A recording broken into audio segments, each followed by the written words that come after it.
Inihulog na lang sa bangin sa Tinoc, Ifugao ang toneladang repolyo na yan.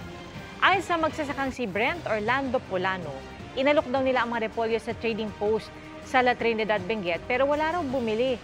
Nasa 30 hanggang 50,000 pesos daw ang kanilang lugi.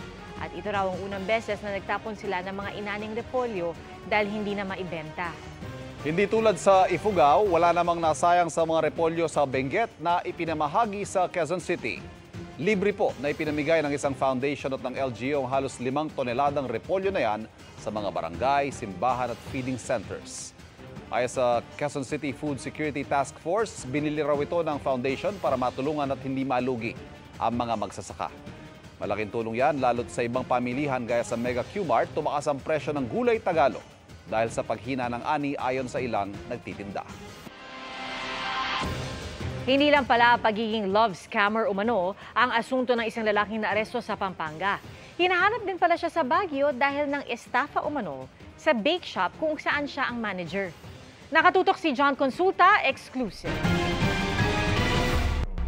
Paglabas ng bahay ni Jeffrey Obelio sa Mabalacat, Pampanga, agad siyang nilapitan ng mga intelligence operatives ng Regional Special Operations Group ng NCR Police at inaresto siya sa bisa ng warrant of arrest. Ito ay na-arrest sa salang qualified theft na. Si Obelio ay wanted sa Baguio City dahil sa umano'y hindi niya pag-remit sa kita ng pinagtatrabahuang bakery. Bakery manager siya sa isang sikat na bakery sa Baguio City.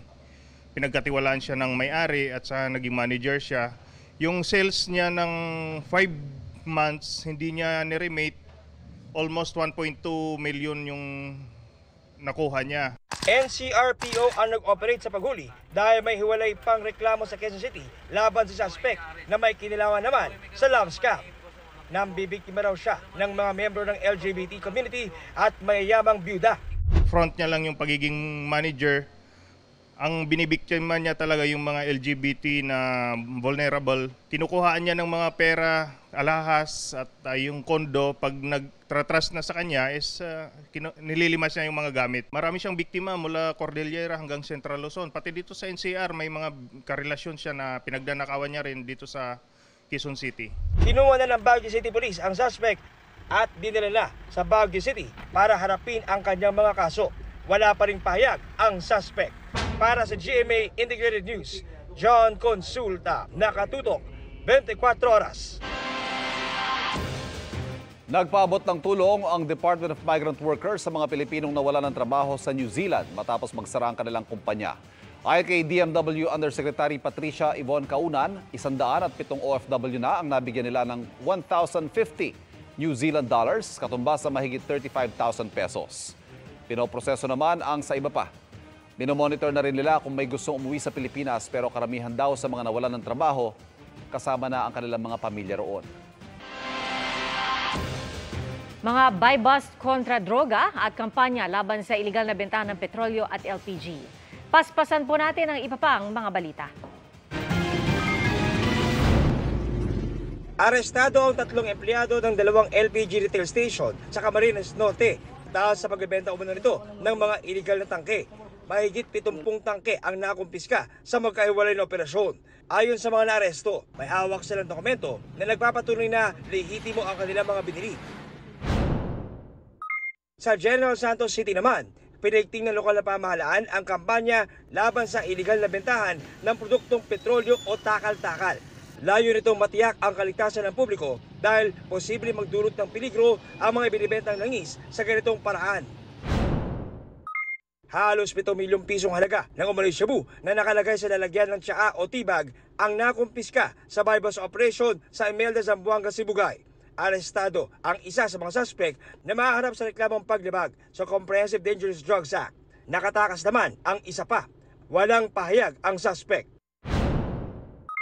Sa Zamboanga City naman, nasa 4 na kilo ng hininalang shabu ang nasabat sa operasyon sa Barangay Calarian. Arestado ang 4 na suspect na maharap sa reklamong paglabag sa Comprehensive Dangerous Drugs Act. Wala silang pahayag. Para sa GMA Integrated News, John Consulta, nakatutok 24 oras. Laganap pa rin ang pamimeke ng ilang dokumento sa bansa ayon sa Bureau of Immigration. Kabilang dyan ang mga peking birth at marriage certificates na ginagamit pa sa visa application. May mga peke ring pasaporte, visa at immigration stamps. Mahigit 200 peking dokumento raw ang nakita ng kanilang anti-fraud section nitong nakaraang taon lang. Karamihan daw dito ipinagawa sa mga fixer. Babala ng immigration, may makabagong equipment sila para ma-detect kung totoo o hindi ang mga ipinapasang dokumento. Bago po ang masayang selebrasyon ng sinulog ng mga Cebuano, sinimula na ngayong araw ang malalaking cultural activities gaya ng street dancing ritual showdown o sinulog sa Dakbayan. At mula sa Cebu City, nakatutok live si Femari Dumabok ng GMA Regional TV, Balitang Bisdak. Okay? Iya, isang linggo pa lang bago ang piyesta ng Senyor Santo Niño, pero ramdam na dito sa Cebu City ang festive mood.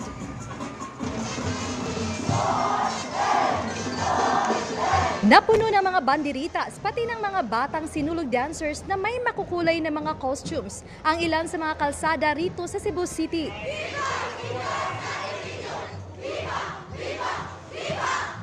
Eksakto alas 2 ngayong hapon, sinimula ng street dancing ng kalahok ng sinulog sa Dakbayan. Pumarada sila mula sa Imus Avenue papunta sa Cebu City Sports Center. May 12 contingents ng mga batang nasa elementarya at high school ang lumahok sa sinulog sa Dakbayan ngayong taon. Nire-represent nila ang kanilang barangay sa lungsod ng Cebu. Sumali rin ang isang paaralan sa Karatig lungsod, ang Tribo Divino Hanon ng Talisay City. Kahit makulimlim ang panahon at may panakanakang pag-ulan, marami pa ring nag-aabang at nanood sa street dancing. Ang tatay na ito at kanyang anak na PWD, alas 12 pa lang ng tanghali, nakapwesto na rito sa sidewalk. Nakaugalian na raw nilang taon-taon inaabangan ng mga street dancing. At para makaiwas sa siksikan, kinakailangan mauna na sila sa pwesto. Panata rin daw nila ito sa Santo Niño.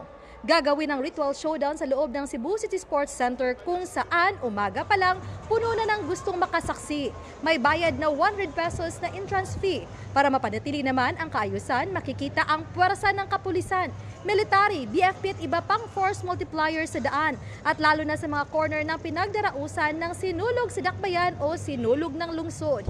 May isang bus na ginagawang mobile detention cell o holding area ng mga lumabag sa ordinansa tulad ng pagtatapon ng basura kung saan-saan.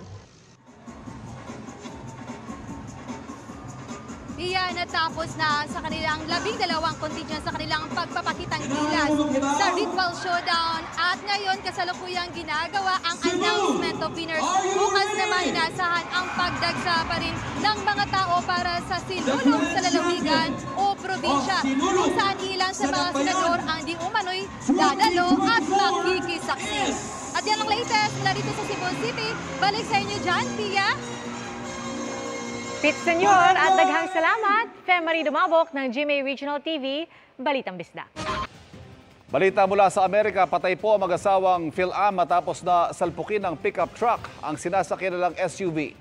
Batay sa investigasyon, hinahabol ng mga pulis ang isang nag-counterflow na pick-up dahil carnap pala. Doon na nito nabangga ang sasakyan ng mag-asawang Ryan at Jen Ambrosio. Sa lakas ng impact, nawasak ang SUV. Dead on the spot ang mag-asawa. Patong-patong na reklamo ang isasampa sa suspect na nasa ospital ngayon. Naglunsad naman ng online fundraising ang mga kaanak at kaibigan ng mag-asawa para masuportahan ang 6 na anak nilang naulila na nasa 2 hanggang 9 na taong gulang lamang. Sa gitna po ng outbreak ng gastroenteritis sa Baguio City, nagpositibo sa coliform ang water sample mula sa 18 establishmento roon. Nakuha ang mga water sample na yan sa food establishments, water refilling stations, pati na sa ilang bahay at paaralan. Ang isa sa mga sinuring establishmento nakitaan ng fecal coliform. Ayon sa City Health Officer, patuloy ang pagsusuri sa mga nakuhang water sample maging sa mga deep well ng water district ng lungsod. Sa ngayon, umakyat na sa mahigit 3,000 ang mga tinamaan ng diarrhea. Binalaan naman ng lokal na pamahalaan ang mga negosyanteng magsasamantala sa presyo ng purified water. Panawagan ng City LGU, i-report sa DTI ang sinumang magtataas presyo ng purified water doon. Dinagyang 2024 is on na rin. Opisyal na binuksan ang Dinagyang Festival sa Iloilo City. Sa pagsisimula ng pagdiriwang, 8 tribo nagtagisan sa Dinagyang Tribes Competition. Nagagandahan naman ang mga pumaradang kandidata ng Miss Iloilo 2024. Mahigpit din ang seguridad sa lugar. Sa Kalibo, Aklan, ipapatupad ang gun ban para sa kaligtasan ng mga dadalo sa Ati-Atihan Festival. Magsisimula yan sa Lunes, January 15 at tatagal hanggang January 21. Nasa 2,000 pulis naman ang dineploy para magbantay sa Ati-Atihan Festival. Naka-heightened alert na rin ang kapulisan ng Region 6. Binalibag, sinuntok at tinadyak ang isang buntis na kambing sa San Quintin, Abra. Nagtawanan pa ang mga lalaki habang nagbi-video ng ginawa nilang pananakit na ipinost din nila sa social media. Ligtas ang kambing pero nanghihina pa raw. Inireklamo ang 3 sa barangay at inirekomenda silang ipa-drug test. Humingi naman ng tawad ang mga suspect at sinabing lasing sila at napagtripan lamang ang kambing.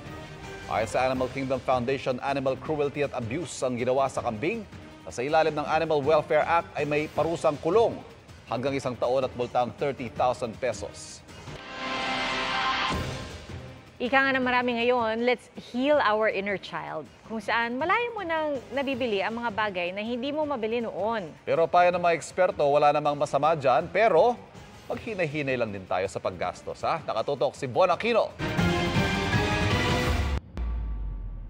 Microphone at iba pang gadgets, 60,000 pesos. Musical instruments, 31,000 pesos. Stuffed toys, 5,000 pesos. Ang pet na si Hope at mga gamit nito, 16,000 pesos. Ang mga ito pinangarap lang daw noon ng 27-year-old singer at songwriter na si Chris Ziclamore.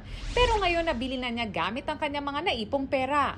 Hindi naman kami ganun ka well off from the beginning. Now that I have those things that I want to buy po, syempre po sobrang saya, sobrang fulfilled, sobrang, alam niyo yung term na healing your inner child, medyo ganun po yung nararamdaman ko po. Tingin ni Chris Z, ayos lang ang paggastos para sa mga bagay na gusto niya noon pa, pero may limitasyon. As long as hindi mo siya prioritize over dun sa mga bills, sa mga basic necessities. Ayon sa isang psychiatrist, ang konsepto ng healing our inner child ay pagtupad sa mga bagay na hindi natin nagawa noon. Maaari rin daw itong pagtanggap sa nakaraan.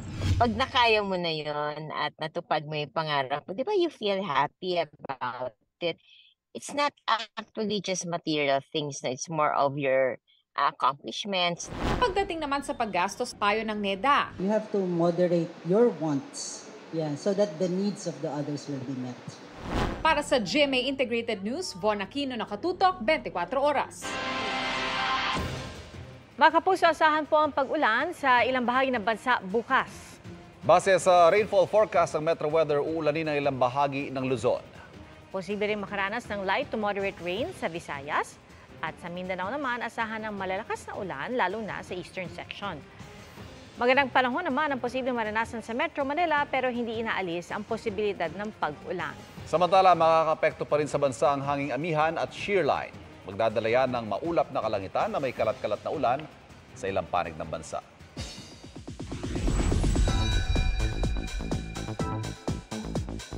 Ready nang magpakilig ang K-pop boy group na 17 sa concert nila ngayong gabi sa Pilipinas. The long wait is over nga para sa mga Filipino Carats. Last Thursday pa lang ay dumating na sa bansa ang 17. Sa Instagram post ng member na si Shu Minghao, looking vibrant siya habang nasa Pinas. Excited na ang fans nila sa follow tour na gaganapin mamaya at bukas ng gabi sa Philippine Sports Stadium sa Bulacan. Kaya naman mga kapuso, asahan na ang bahagyang pagbigat ng daloy ng trapiko sa NLEX bago at pagkatapos ng concert. Gaya ng nakikita nyo ngayon na build-up ng mga sasakyan sa NLEX Balintawak.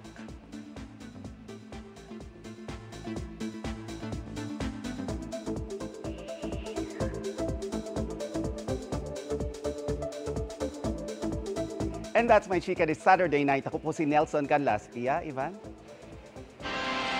Salamat Nelson. Naging matagumpay ang laban ng gobyerno kontra local terrorism ayon kay Pangulong Bongbong Marcos. Naging matagumpay itong ating kampanya kontra sa internal terrorism. Maaari na nating mai-report na wala nang active NPA guerrilla front as of December of 2023. Kaya patuloy natin ipaglalaban ito. Ayon sa Pangulo, halos 1,400 miyembro ng New People's Army ang nabuwag ng gobyerno noong nakaraang taon. Mahigit 1,700 armas naman ang nakuha mula sa grupo kabilang mga nasamsam at isinuko sa mga otoridad.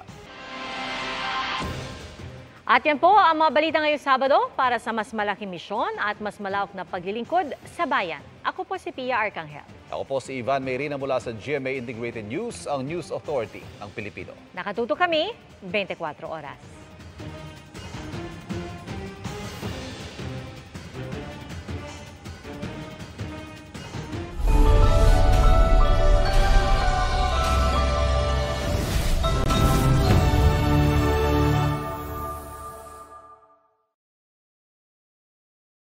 Mga kapuso, patuloy na tumutok sa mga balita. Mag-subscribe sa GMA Integrated News sa YouTube. Sa mga kapuso abroad, samahan niyo kami sa GMA Pinoy TV at www.gmanews.tv.